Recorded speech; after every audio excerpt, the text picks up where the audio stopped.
preordained, destiny, a script already written. 1966, 1996, and now 2021. Germany against England at a major tournament on home soil. Let's get to it. Where's your famous? Where's your famous? Where's your famous atmosphere? Where's your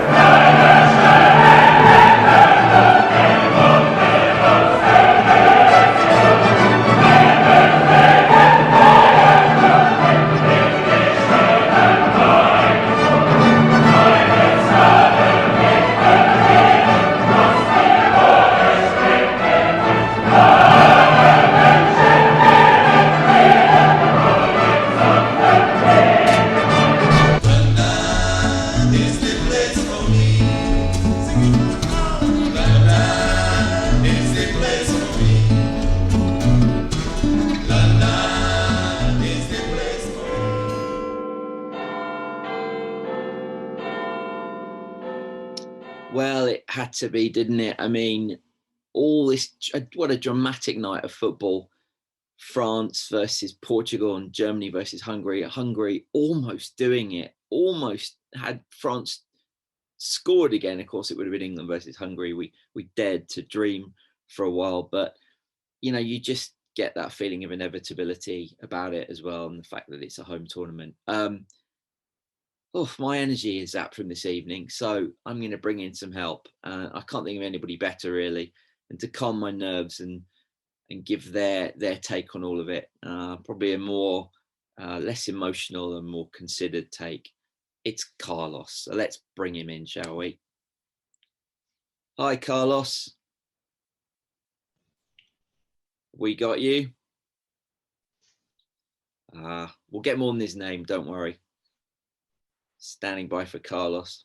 Yes, hello. How you doing? Oh, I'm exhausted after what. I mean, it wasn't even watching England. Watching those two games was like was running a marathon, mate. How are you feeling after that? Yeah, mentally exhausting, wasn't it? watching it unfold and the different permutations of who we're going to get, and you're exhausted by the end of it, aren't you? We were playing every single one of those teams at some point during that we game. were.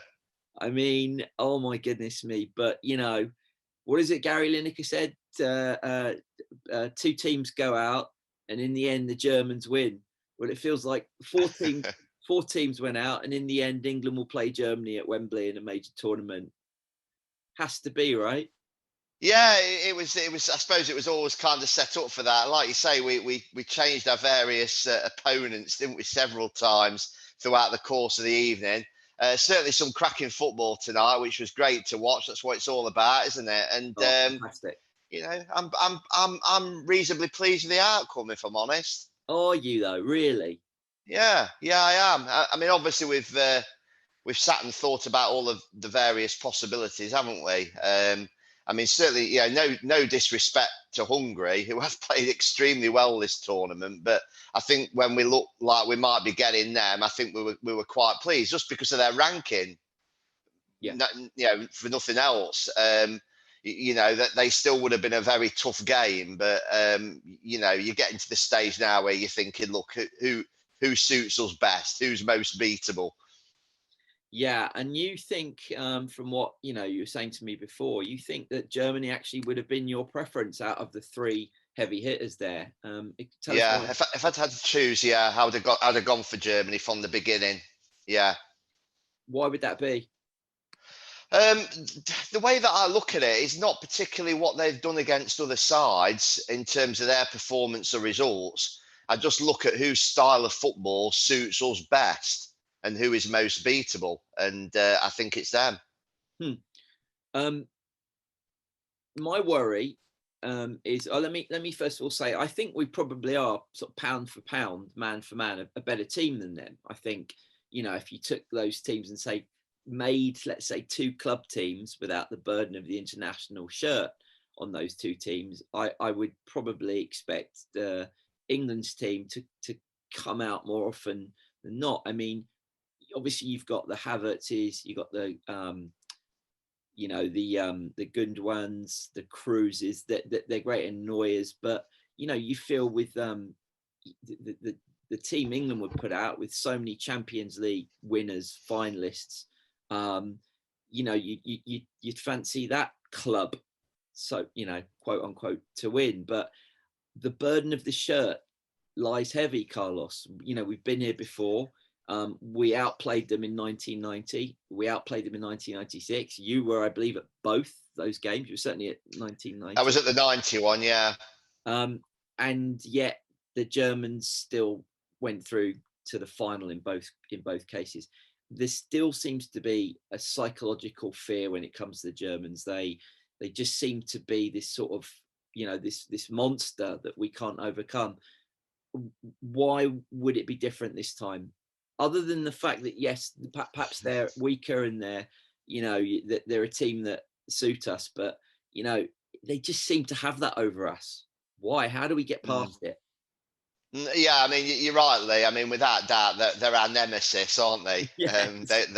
They always have been, and probably always will be, regardless of the outcome of Tuesday night. But the more that I watch them, I feel that they lack one major ingredient that you really do need in these tournaments, and that's pace. That they lack pace throughout their team, and we've got it in abundance. It is going to be a close game on Tuesday night. We're going to have some real intricacy and pace to unlock them, which is why I believe that Grealish and Foden will start, or at least play a major part in the game, and certainly Saka, who really does look a major threat with his pace. So that's what they're lacking, and that's what I think will give us the edge and beat them in a close encounter. I mean, that sounds ideal. I mean, can we just fast forward to Wednesday and assume that's happened? Yeah, let's hope so. Yeah, I mean, none of the games are going to be easy, but when you start to look at that side of the draw, I'm sure Gareth Southgate will be sitting down with the team in his meeting and saying, "Look, guys, you have been presented with another great opportunity on a plate to get to a final." Yeah. And Germany now, really is the key game, isn't it? I mean, it's the hurdle. I mean, at the World Cup in Russia, we got Colombia, and which was an easier game than Germany. But now we're facing our hurdle now. If we can get past this, there is a route to the final of this tournament.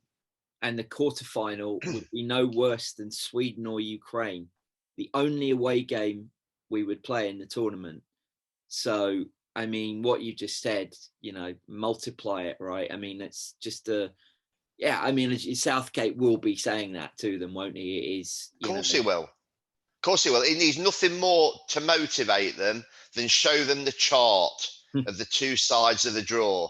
I mean, we could have ended up in the other side, which is horrific. I mean, Belgium, as I said to you earlier on, Lee, France. They've won their group, but they're looking at Portugal, Portugal, Italy, France. I mean, they must be wondering what's happened to them, and then compare it to what we've got. So it's a very imbalanced draw.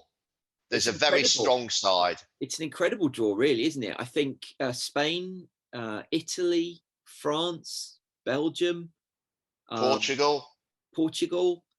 It's incredible. And I think is it just the Netherlands in our half of the group? We would we could meet the Netherlands if they get through, and of course they're going to be a major test, but compared to what we could have faced, we have a relatively easy route. Germany is really the only the single hurdle, isn't it, that you would fancy us in the quarterfinal, and then, my goodness, it could be, who knows, with the Welsh, it could be Wales in a semi-final, couldn't it? I mean, it's not beyond the realm of possibility. Yeah, absolutely. Yeah, we could end up getting Wales. I mean, there's a lot of things can happen. I mean, the other side of the draw which we're in is there's a lot of evenly balanced games in there. There's going to be a lot of goals. There's going to be some high scoring games in there. So it's a fantastic opportunity. That is clearly the motivation. But we have got to focus on getting it right on Tuesday night, because if we don't get that right, you can forget the rest of it. Doesn't it have the air of extra time and penalties around it, Carlos? Doesn't it have to? Isn't that the way it always happens? Yeah, it's probably the way it's always happened in the past. But no, I'm quietly confident that we will defeat Germany, and I don't think it's going to be an extra time and penalties. You think we'll defeat scenario in 90 minutes? I think so. Yeah, I think so. What did you say? I might be wrong, but I don't know. I just when those games finished tonight, and I knew we got Germany, rather than thinking, oh God, dreading it, thinking that's it, we're out. There was a calmness about me. I thought, no, I'm okay with this. We're going to win this one. What were you saying? And be honest. When we got them in the 2010 World Cup, we came out of that pretty terrible group experience, and we were drawn that game in Bloemfontein. Yeah, I remember being in Bloemfontein that day. Yeah, we always G it up, I know, but I mean, what can you honestly remember how you were feeling then? What you were saying, and how do you feel, if at all, different this time? Yeah, I mean, it's a different feeling this time, and obviously getting the Germans last time in Bloemfontein in the round of 16, I was thinking, yeah, we could be out here. Even so, Lee, that game hinged on an extremely poor decision, which wouldn't have happened in today's game with VAR, goal line technology. Well, they were superior in that game. I mean, they run our defence a bit ragged. I think Upson and Harry were at the back. But yes, I mean, if that had stood, the shape of the game could have changed. Of course there were. It would have been 2-2. We would have been in the ascendancy, and it could have been a completely different game. But in terms of teams, they were superior. I look at the two sides now, and I'm fairly confident that Germany will be having their meeting tomorrow and thinking, oh dear, we really could have done with avoiding England, because we're going to be in for a torrid time. It could be a bit of a running battle here that they're not really going to be wanting to engage in. Well, I've had a couple of text messages from friends in Germany who won't be for the next week.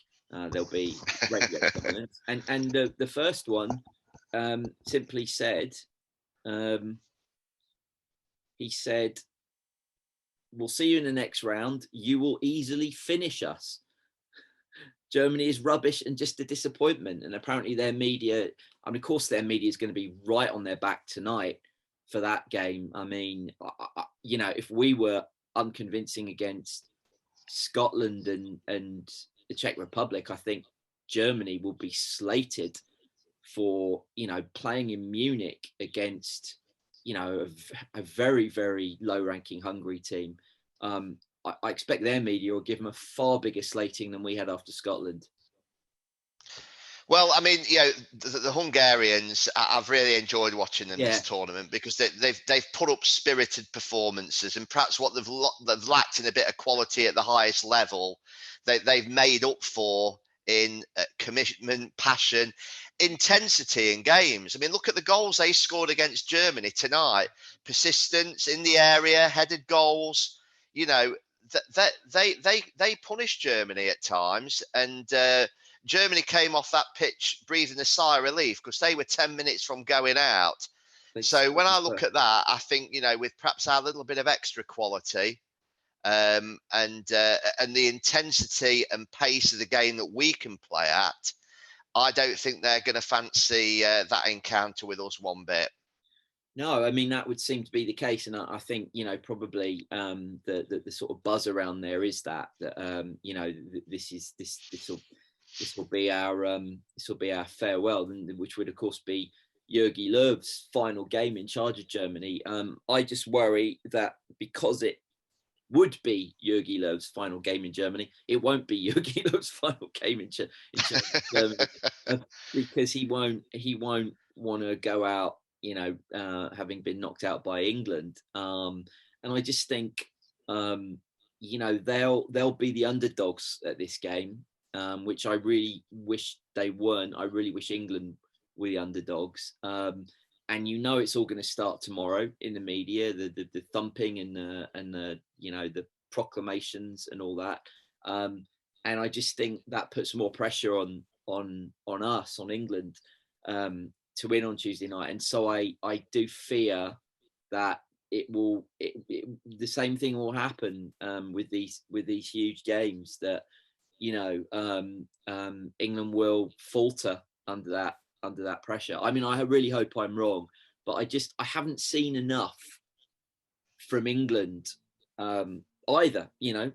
As Germany, I saw enough from Germany in the second game against Portugal that after that game I said that was the best football I've seen in the tournament.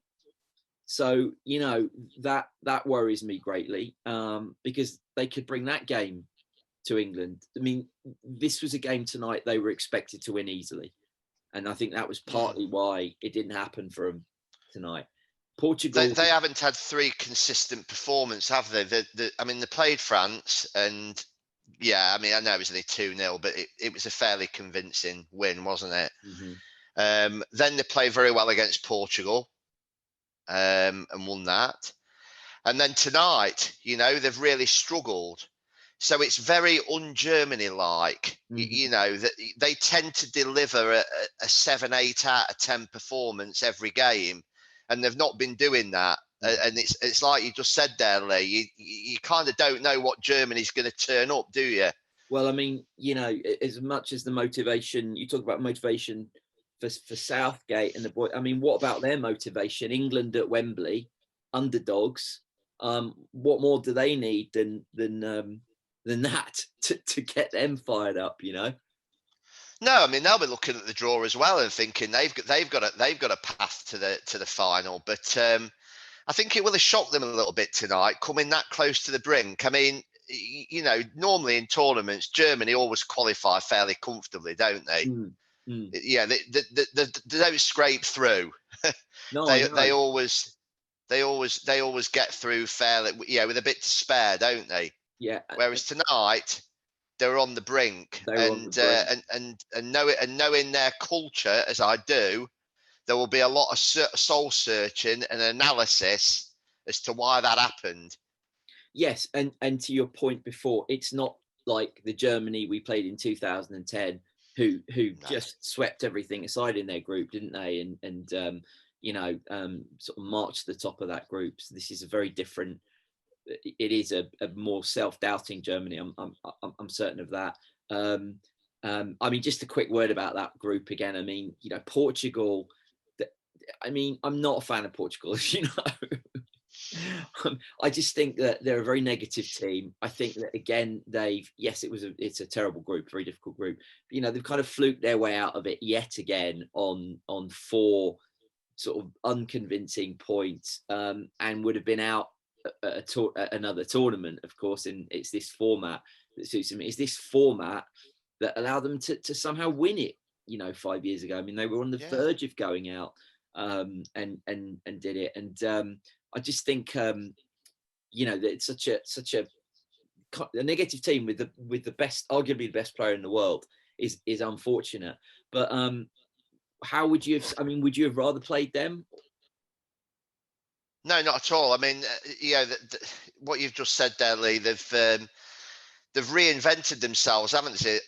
As the archetypal tournament team, doing enough, scraping through, finding a way to win.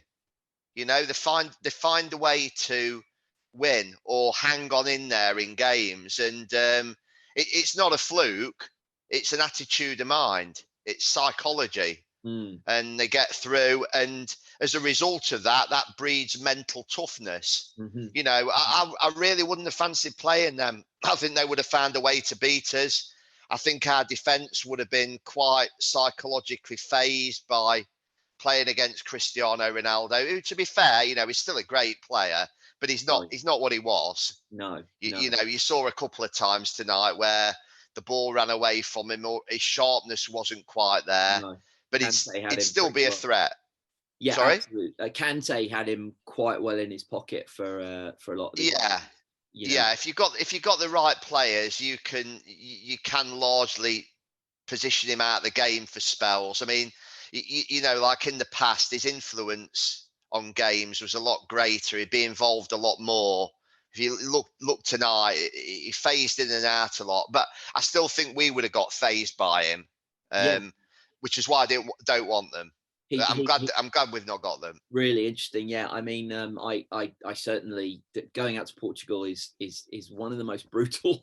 I hate going out to Ronaldo. There's something that just winds the English up, isn't there? And I think certainly in a last 16 game when our confidence is not up and we haven't grown into a tournament, I agree with you. I wouldn't really wanted to play them. The problem is that the team we are playing, I still think we have a similar problem with, though there isn't that particular superstar in there who was really wound England up in the past. And I mean, the last time this happened, of course, on home soil, you had these characters like Muller, if you remember his prostrating when he scored that final penalty. That really wound England up. I don't think there's the same animosity towards the German players now as there was before. This, at least on the pitch, there's no scores to settle between players. There's no real sort of, him versus him. Whereas, Portugal, people like Pepe and Ronaldo, I mean, they wind England up, so it's a little bit of a weird fixture. This Germany, Germany aren't the villains that they used to be. I think they actually are quite admired in England now, strangely enough. I think France and Portugal are probably the ones that English fans like less right now. So, maybe that's a good sign. Maybe that'll, be a little bit less of a mental pressure on England. But, there's no ways around it, Carlos. And I give you the headline, on a day of pretty serious news. I believe the Russians and the Royal Navy were having a bit of an argy-bargy today. But, the front page of the BBC News is not that. Potential war games in the Crimea. The front page of the BBC is, I disappeared there. Let me just tell you what it says. Germany book England date after Hungary draw. That's. I mean, if you're watching in the States, I know some of you will be. I mean, it's hard to put into words how big this game is anywhere, but this game at Wembley, it's only happened twice before in two of the most seminal moments in English footballing history. The World Cup final in 1966, and the second most or third most, depending on whether you look at the Italian 90 semi-final, but the Euro 96 semi-final. I mean, how many iconic moments were in that game, Carlos? And I think the one that we all think of, apart from Gareth Southgate's penalty, we'll have a bit more of that in a second, was Gazza's, how did he miss that? I think Barry Davis was commentary. I'll never forget it. Was, oh no, how did he miss that? How yeah, I can't exactly something like that, but you know what I'm talking about. Everybody knows what I'm talking about. It's one of those moments in football where you keep rewatching it time and time again, and somehow it's like you think something different's going to happen. You think, oh, he's going to get a bit closer. This time he's actually going to get on the end of it. It's that close. It has been edited that way. ITV edited what if real, put it in there. How? I don't. Yeah, it's unbelievable. Why do you possibly think it's going to be a different outcome? It's just that you're willing him to get on the end of it, aren't you? And it was the golden goal, and it would have been the end. It was a golden goal. I'm pretty sure. I mean, I've seen interviews on the TV with Paul Gascoigne about it, and even he can't believe that he just didn't get on the end of it. Whether he was worried about straying offside, whether he just reacted a little bit too late. Even, I think, maybe the dive of the keeper. I think it was Ilgner at the no, it wasn't Ilgner, was it? Was it Ilgner? It was Ilgner at 90, wasn't it? I can't remember if it was 96. But I think the keeper's dive put him off a bit as well, which made him just delay his run a little bit. And, like you say, Lee, golden goal. So we basically gone out that tournament just on a fraction of an inch or a second. That's how fine the margin is. And a couple of minutes before that, Darren Anton hits the post. It comes again out to Gaza, doesn't it? And he just can't get hold of it. And Can't get hold of it then either. No, comes at him too quickly, probably. Or I remember the chance. But yeah, so it's just these little fine margins, and like you say, when those things don't go for you, it starts to become self-fulfilling prophecy. You start to think, oh God, here we go again. It's not our night, and then sure enough, it doesn't become your night, does it? No, but yes, no, you have to overcome it. I mean, the irony of it is we've outplayed Germany in most of the tournament games we played against them. I mean, the glaring exception being 2010, but I mean, 66 obviously we with the right team won. 1970, that infamous quarterfinal that Graham Taylor always used to say to me was the beginning of the end of the strong mentality. We'll beat anybody. To be 2-0 up and then lose 3-2. Right at the end, the 2 goals that equalised in an extra time. It was one of the most humiliating moments in English football, and we didn't qualify for 2 World Cups after that. But in many ways, we were the better team in the game. We just, you take your eye off the ball with them for 10 minutes, and that was that. And then, of course, in 1982, people often forget that one, a draw, 0-0 draw. I don't think there was much in that game. I think Karl-Heinz Rummenigge, if I'm not mistaken, hit the bar with a thundering shot. But England were pretty tough in that World Cup. They never lost a game and still went out in that weird format. And then 1990, where overall I always say that Germany deserved to win that tournament, but England certainly deserved to win that semi-final against them.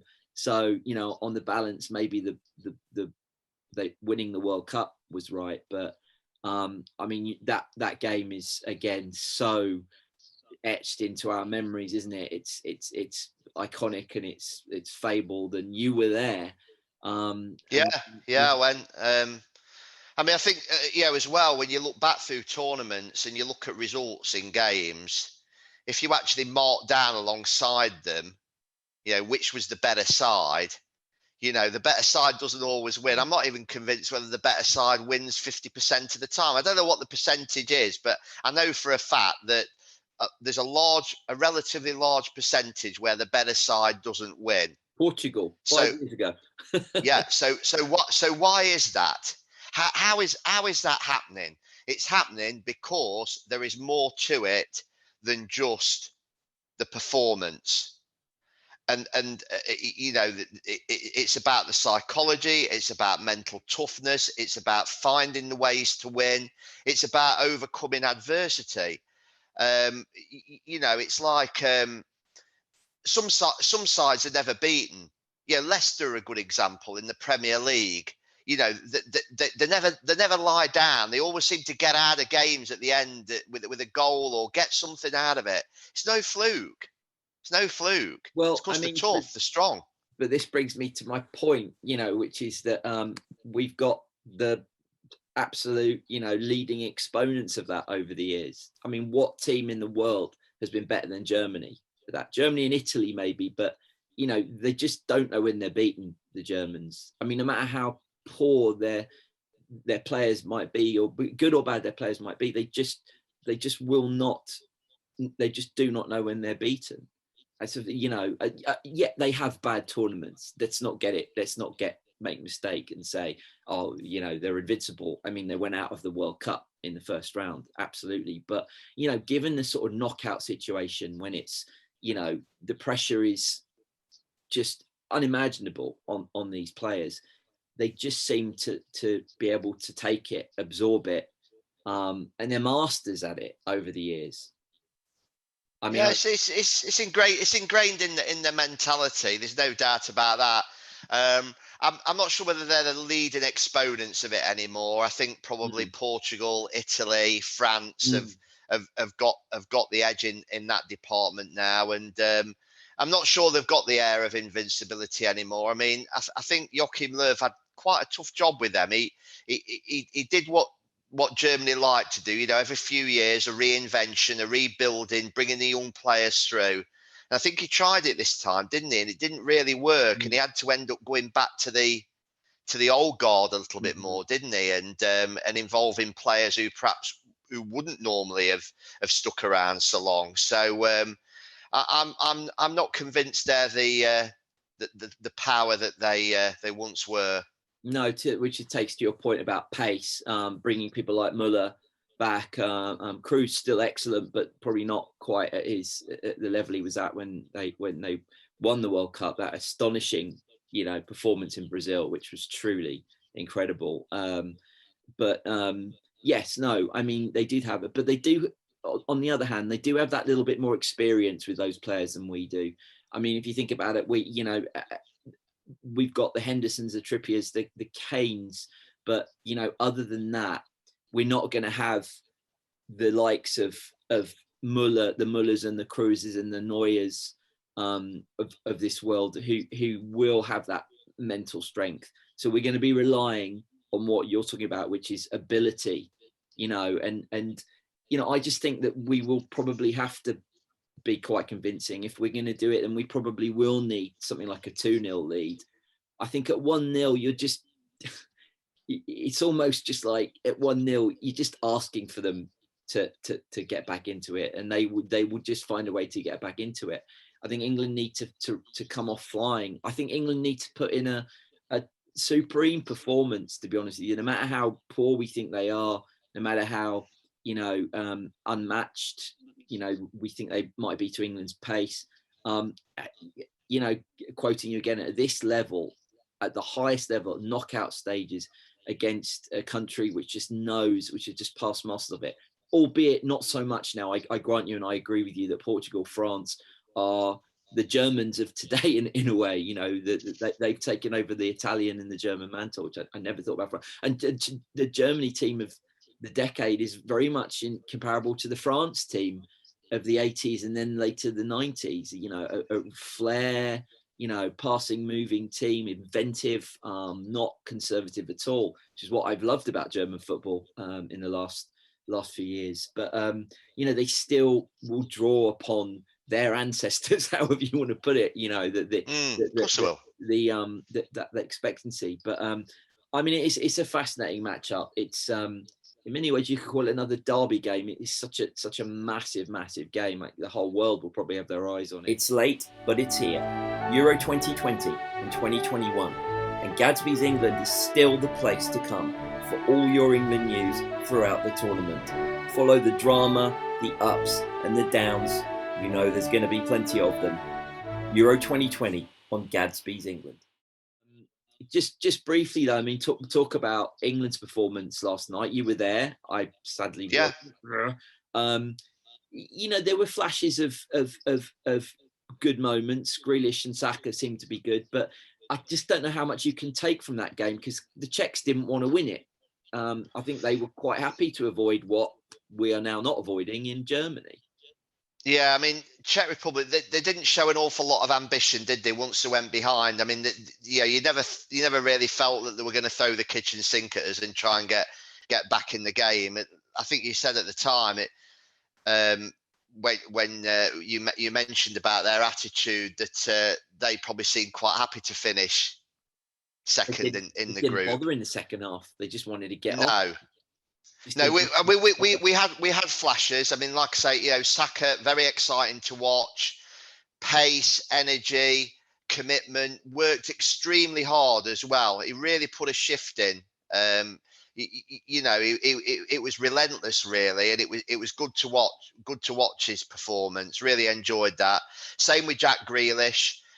You feel that there's so much more to come from him, and you know, and in a really tight game where that little flash of brilliance is needed, he can provide that, you know. So yeah, there were definitely flashes last night, and you think, it'd be exciting to see it all to come together in one performance. But at the end of the day, you know, undefeated, we haven't let any goals in. You know, 7 points, we'd all have taken that. And, you know, there's only one thing better than playing well and winning, and that's playing all right or not playing very well and winning, isn't it? I'd happily take that against the Germans. And yes, Yeah. still undefeated at Wembley in normal or extra time in a major tournament. I mean, it's still as vulnerable as I think we think we might be. We are very difficult.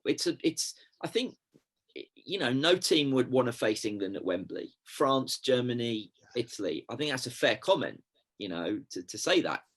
You would want to avoid this. You would want to have avoided coming second in that group to play England at Wembley, wouldn't you?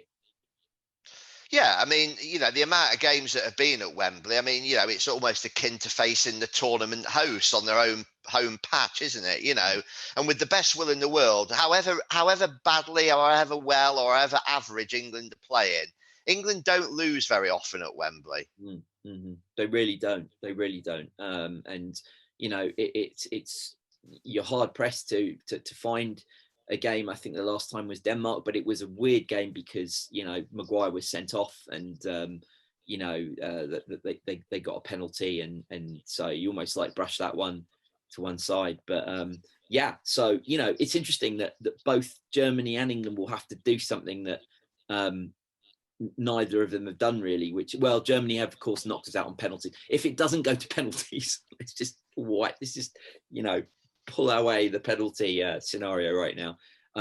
One of the two teams will have to do something different, but the bigger onus is on England, and it's in a wider sense, Carlos. We're going to have to do something that we haven't done, not since 96, not since 90, but since 1966, which is to damn well beat an elite team in a knockout stage of the competition. And I know people often put their hand up and say Spain, but Spain in 96 were not an elite team. They were they were like us. They were somebody who just, you know, never performed to their so-called abilities. We still haven't done it, Carlos. You know, why? How do we overcome that this time? Yeah, I mean, obviously we are due a big, thrilling, electric performance, aren't we? I mean, so far it's been pretty consistent, really. The last 3 games. I know the Scotland performance, and you know, and to an extent, the result was a bit of a disappointment. But the three performances have been pretty consistent, and Gareth Southgate will be quite pleased about that, I think, because, you know, if you know your side's going out on the pitch delivering a 7 out of 10 every time, there's a comfort knowing that. Look at it from the Germans' point of view. You know, they've gone against France, not played particularly well, got beaten. You probably would have expected France to beat them as well. Then they've gone and turned in that performance against Portugal, and now they've nearly gone out tonight. You know, he must be scratching his head, Joachim Löw, thinking, hold on a minute, you know, where's the consistency in my team? What's going to be the next performance? Who's going to turn up next time? Whereas Gareth Southgate knows that he's got the foundation in place.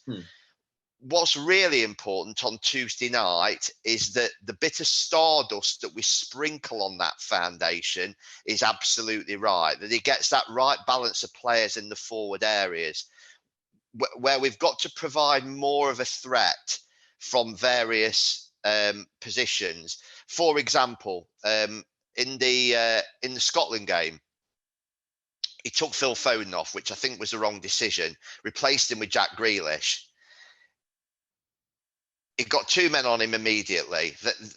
Scotland knew immediately how to try and nullify the danger, which is why we've got to have Grealish and Foden in the team. You've got to have a multi-threat. Well, I mean, that's how you start. I particularly thought the combination of Grealish and Sterling was excellent. I think they seem to have worked out something very well. I mean, I certainly wouldn't drop Raheem Sterling, so I'm not sure, you know, what he would do. I mean, Sterling has scored both our goals. He pulls defenders into 6s and 7s when you don't see, because it's not on television. It's off the ball stuff. I still think Sterling is key to England, really. So you know, it's a tough one. So, and I was just very impressed with the way the 3 of them, Grealish, Sterling, and Saka, there seemed to be quite a good understanding between them, a good symmetry between them. Foden is an extraordinary player. He brings that, like Grealish, he has that, X factor. I just don't know how he would fit into it. I mean, you're then looking at, if you do that, you'd have to drop somebody, wouldn't you? And he's, and like him or not, Southgate has a defensive mentality a lot as well. I mean, in a way, he does what you've said, which is that you said it very good. Attackers win matches, defenses win tournaments, right? And I get that. But I mean, sometimes I just think, against, I guess it proved to be necessary in a way. But do we really need, almost in a way, a back six? It wasn't a back six in the sense that Phillips and Rice are central defenders, but it was sort of constructed in such a way that it was a back six, that they were defenders unless they had this space to go forward. We almost didn't have a central midfield. We almost yesterday had a back four, two defensive midfielders, and a front four. I mean, it was strange. It's there didn't seem to be a pivot there. It seemed to be okay, though. Again, who knows with the Czechs? But do we maybe need to put something like Foden in a more central midfield position, which I know he likes? And then what do we do? Do we take a Phillips and a right? Do we risk not having one of them there? Now that Maguire and Stones are back, very solid. They've been excellent together. You've got Shaw on the left now playing with Maguire, so they're Manchester United colleagues. You've got Kyle Walker on the right playing with John Stones, his Man City colleagues.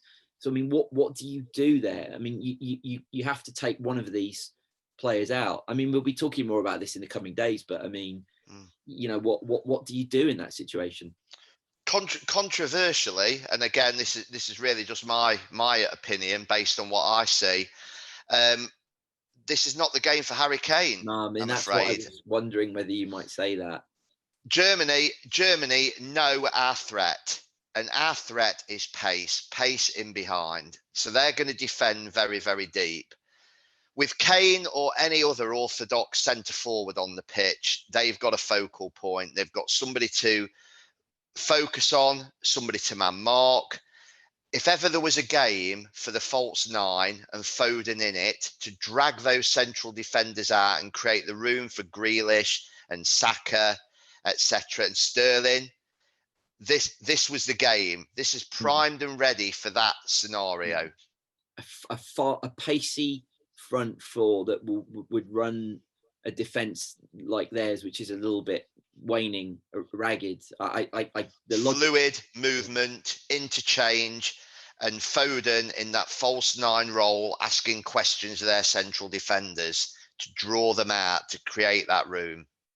I mean, it does sound, irresistible almost. Foden, Saka, Sterling, and Grealish. I mean, you'd be out of breath in 10 minutes as defenders, wouldn't you? I mean, you wouldn't want to defend against those guys, no. And of course, then as well, you see, the other luxury that you have with that, if you do play that fluid, interchangeable four, you can still stick with your two defensive-minded midfielders in Rice and Phillips to give you that platform, and also to provide that screen against their threat. So for me, that would be the side to beat Germany. And also as well, not just because of the system, watching Harry Kane, I don't know, it doesn't seem right to me. I'm not sure whether he's fully fit. I'm not sure about his movement, his mobility. He did some good things in patches in the games, but there are also times where I thought he's off the pace. He doesn't look his usual self to me. I don't know if you felt that as well. I something hasn't been right. I mean, the trouble is though, when he's not scoring goals, it's easy to pick flaws that maybe are there, maybe aren't there. But he does look a bit leggy and lethargic. But you see, and again, I think this is something you've said to me in the past. A goal would change that. I mean, Lineker was saying that in 1986, he had two terrible games and then came on and scored a hat-trick against Poland. So it's one of these. I mean, Southgate will not drop Kane. I mean, what you said is theoretically great, but it's not going to be the starting lineup, as you well know. Kane will start.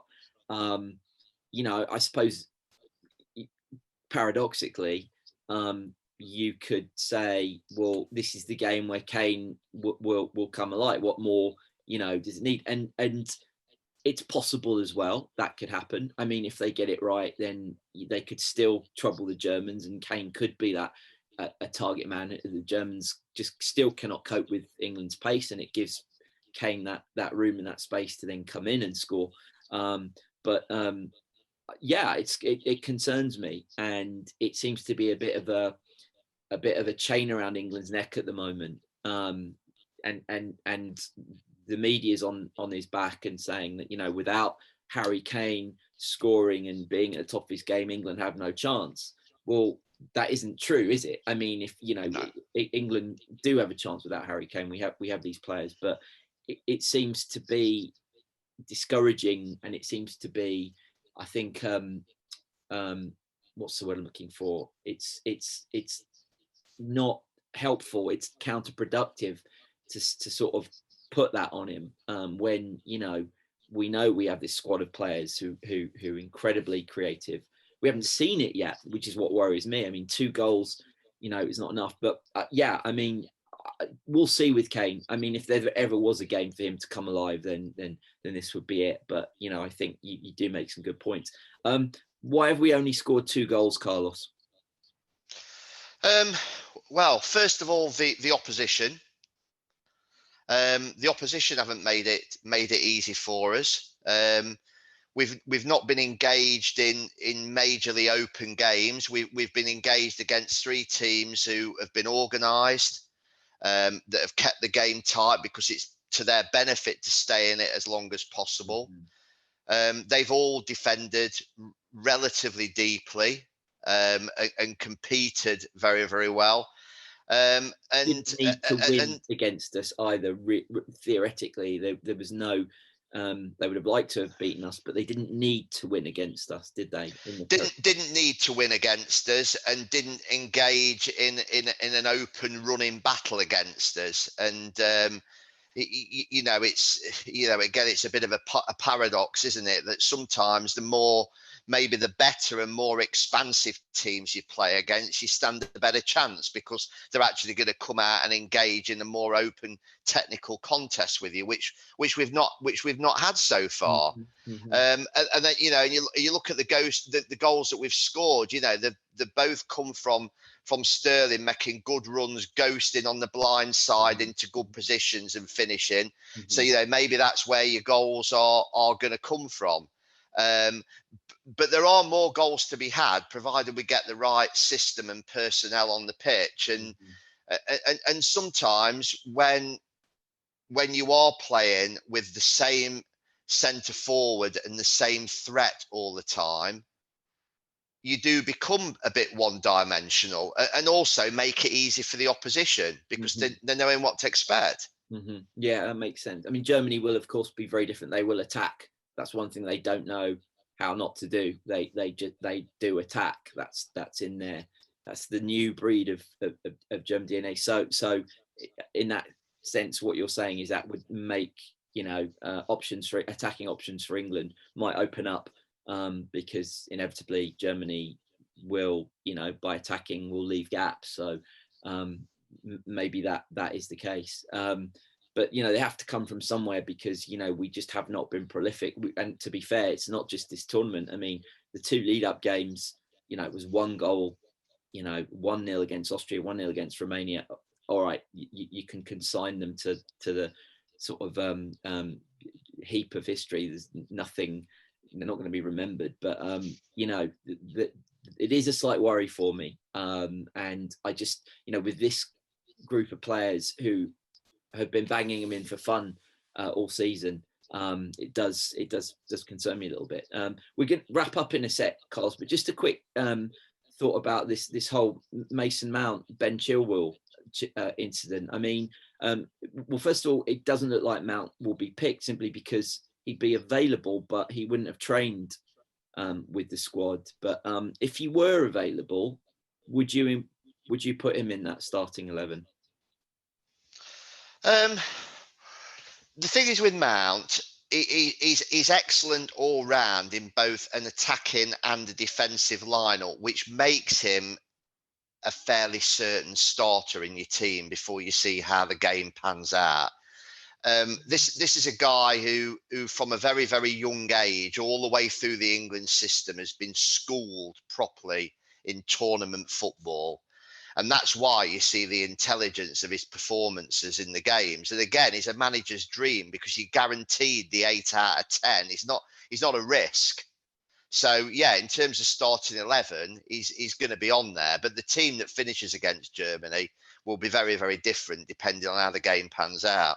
Yeah, no, that's true. That's true. And yeah, Mount is definitely, he's got that. And I mean, this whole situation seems ridiculous. We won't sort of rehash it, but well, I mean, look, Carlos, I'm glad I managed to catch you. I mean, I just feel exhausted after that. I mean, I think also the emotional strain now of knowing it's Germany is tiring as well. I mean, if you're not English or German and you're watching in the States, then I mean, this is about as big as it gets, a fixture for England. It's rare; they don't come around very often. You can count it on one hand how many times England have played Germany in a major tournament. So it's very special. It's a very special occasion. It's unique and it's different. Got tickets, Carlos? I'm hoping to. Hopefully, when the ballot comes out tomorrow, I'm hoping to have some tickets. Have you got them? Don't ask. To be determined. There's no way, hell or high water, I have to get tickets for this one. I really hope that I get some tickets in the ballot for this because I'm so looking forward to it. And like I say, I feel remarkably calm about it. I don't feel any nervous anticipation about this game. I'll be going hopefully to Wembley and I'll be going there confident that we're going to win this match. That's how I feel about it. Yeah, well, I'll come and walk over to you at 4:45 p.m. on Tuesday afternoon. I'll ask you the same question. How are you feeling? It might be different by then. I mean, I mean, I always don't want to be doom and gloom, but I mean, if you did ask me at this point to predict the win of this game, I would have to go with Germany, but who knows, over the next few days, maybe something will change my mind. Don't throw rotten fruit at me, everybody. Anyway, it won't hit. It'll hit the background. I live in this background now. This is my padded walls. This is where I'm happy at. I wake up, I have my dinner in front of it, and this is my lot. Unless I get a ticket for the game, then I can leave the Gadsby's England realm. But listen, Carlos, thank you. Thanks for staying up late. Obviously a massive, massive night of football, not just for football itself, which it was a tremendous, dramatic, extraordinary night of football, 2 great games, but obviously for England, who weren't even on the pitch, it's resulted in a familiar but immense opponent, our great foe, Germany. England versus Germany at Wembley, last 16 of Euro 2020. It doesn't get much bigger, folks. I'll leave you with the build up. There'll be a few words said in the next few days in the media, I would imagine. There might be some hyping that might be happening in the next few days. But try and relax, try and enjoy it. You've got 5 days to wait for it. It's going to be something. Carlos, thank you very much, my friend. Thank you, mate. I'm sure we'll be on again before it starts. I mean, we'll have to sort of proverbially hold each other's hands up to this game. But thanks a lot, mate, and we will speak very soon, I'm sure. Cheers. All right, take care. Well, good to talk to Carlos there, and just to echo that as well. Look, do tell us your thoughts about this game. I mean, it's one of the great fixtures of football, isn't it? And in world sport, I mean, it's just it just doesn't get bigger. Look, what did I forget again? Subscribe. If you're watching on YouTube, please hit subscribe below. Please put a thumb up. Not that one. No, just not that one. I think maybe last week when I actually just indicated it, so people went No. So read my lips, not that. That is what we want. Do keep watching our website, gadsbysengland.com, Facebook, facebook.com/Gadsby's England, Twitter, just Gadsby's England, YouTube channel, again, Gadsby's England. I think you can stick the apostrophe in it when you search it on YouTube. So yeah, I'm putting a piece out shortly about England's performance yesterday, and looking forward to the Germany game. I didn't do a match report yesterday because I thought better to wait and see who our opponent is. And if you want match reports, you've got all those fantastic people like Phil McNulty, and various wonderful journalists who can do a 20-minute match report somehow right after the game. It's some skill that. So do read that. Let me know what you think. The group stage of Euro 2020 is over. We're now at the business end. We're now at the hair-raising roller coaster cliff edge part of these tournaments. It's not going to get easier, folks. Just hang in there. Enjoy the weekend. Enjoy the other games. Good luck to Wales, of course, against Denmark. We'll be back, of course, with you, trying to come in at least once every other day to keep you up to date with this fantastic tournament. Let's hope it continues. England versus Germany. It's real. It's happening. Speak to you soon. It's late, but it's here. Euro 2020 and 2021. And Gadsby's England is still the place to come for all your England news throughout the tournament. Follow the drama, the ups and the downs. You know there's going to be plenty of them. Euro 2020 on Gadsby's England.